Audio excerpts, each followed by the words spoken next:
Alors, c'est un plateau gastronomique là qu'on a. Hein. Ça touille, il y a du fromage, il y a de la brioche, il y a du lichide. On va marcher un peu, on va se mettre en appétit, puis après on va déguster, Frédéric. C'est un plateau gourmand, c'est un plateau tout court, parce que l'Aubrac, c'est un plateau, Frédéric. Vous situez vous me connaissez, moi et la géo maintenant. On sort la carte de France. L'Aubrac, c'est un haut plateau. On est aux confins de 3 régions, Auvergne, Midi-Pyrénées et Languedoc-Roussillon. Et très précisément, à cheval sur 3 départements, le Cantal. Regardez comme c'est beau. Rien que ça, on a envie d'y aller. C'est magnifique. Le Cantal, la Lozère et l'Aveyron.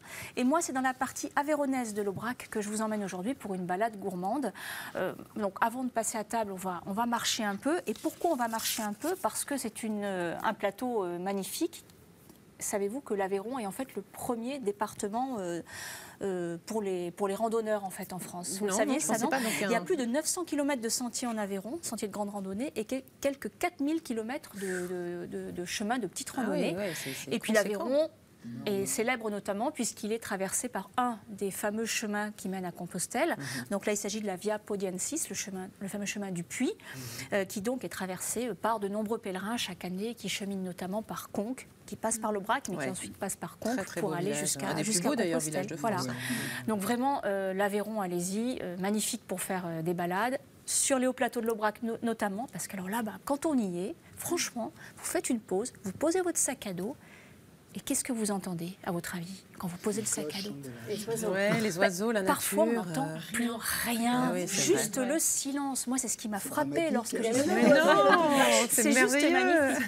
Mais très souvent, on entend les cloches, effectivement, des vaches. Et justement, fin mai, il y a un événement extraordinaire qui se déroule en Aubrac. C'est la fameuse transhumance, puisque tous les éleveurs de ces fameuses races de vaches Aubrac vont monter sur le plateau. Donc, le départ, c'est le 24 mai. Donc il y a toute une série d'événements, toute une animation autour de cette transhumance.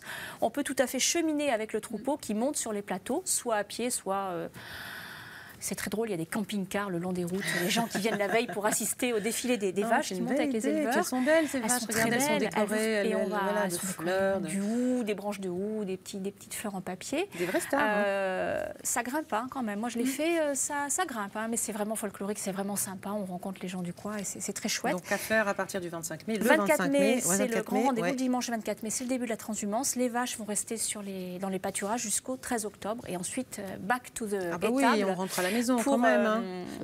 Pour passer l'hiver au chaud. Et en attendant, nous, on a faim. On sait qu'il y a de très très belles spécialités culinaires dans cette région-là. Donc pendant qu'Hélène touillait Hélène Touille. Donc l'Aubrac, une des communes les plus célèbres de l'Aubrac, c'est l'Ailleul, la fameuse commune de l'Ailleul. C'est pour ses couteaux, mais on ne va pas parler de ça spécialement aujourd'hui, bien que j'ai apporté un petit couteau de l'Ailleul pour couper tout ce qu'il fallait.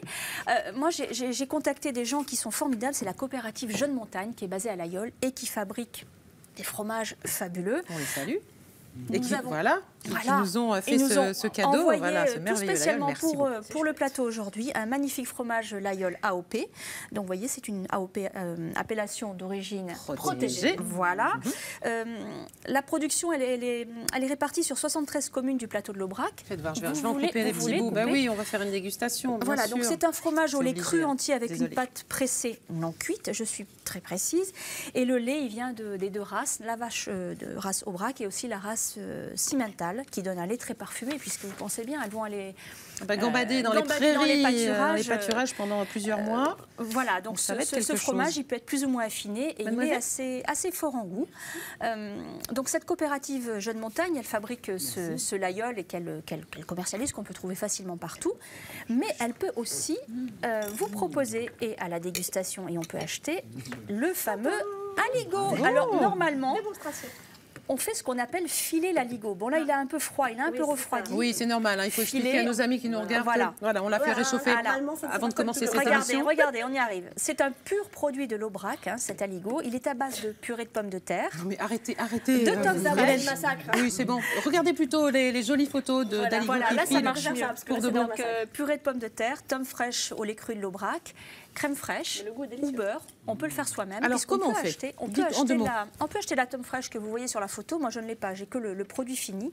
C'est génial. On peut acheter le produit comme ça. Et ça vient directement de la coopérative. Exactement. Ça, vous trouvez ça aujourd'hui dans pas mal de grandes surfaces. Aujourd'hui, on trouve ces barquettes et on peut le faire.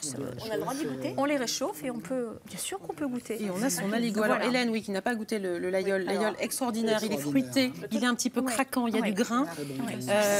On est d'accord, hein? Il est fabuleux. Moi, c'est un de mes fromages préférés. Allez, Hélène, pendant c'est d'arriver à manger un petit morceau d'aligot, en fait. Sans avoir l'air totalement ridicule. C'est pas ça, c'est sans prendre la totalité de la barquette. Allez, on y va, on continue. Tu es une vraie avéronaise. Après le fromage, l'aligot, on a une brioche. Un vrai coup de cœur pour cette brioche à la fleur d'oranger. C'est une spécialité locale, c'est la fouasse. En gros, il y a autant de types de fouasse qu'il y a de boulangers et de bons pâtissiers dans la région. Fouasse aussi. Celle-là, c'est une fouasse. Et c'est celle que vous avez sur le plateau. Elle a un peu voyagé, elle a un petit peu perdu son petit couvert blanc. Elle nous a été envoyée par la maison Fanguin-Calçade, qui est basée à Espalion. Je vous invite à goûter. C'est délicieux cette fouasse, cette brioche. Elle a une mie très très dense, c'est très serré. Elle fait un peu penser à un cake. Et en fait, elle est délicieuse avec du thé, avec du café le matin par exemple. Et Fanguin-Calçade, ils sont basés à Espalion et depuis 1904. Donc autrement dit, une vraie tradition. De qualité, de tradition. Une brioche à la fleur d'oranger. Quelque chose d'assez compact, mais moelleux. Donc allez-y, découvrez. On trouve la fouasse ailleurs qu'en Aubrac? On peut en trouver, je pense, dans certaines boulangeries sur Paris, par exemple, mais rien de tel que d'aller Il y a pas mal d'Aveyronais quand même à la capitale. On va d'ailleurs leur rendre hommage. Et on les salue, tous les nos amis. Voilà. Eh bien, merci beaucoup, Emmanuelle Saporta, pour cette petite balade dans l'Aubrac. On va continuer tout de suite avec Sandrine de Brune. Il paraît qu'il y a du monde au balcon.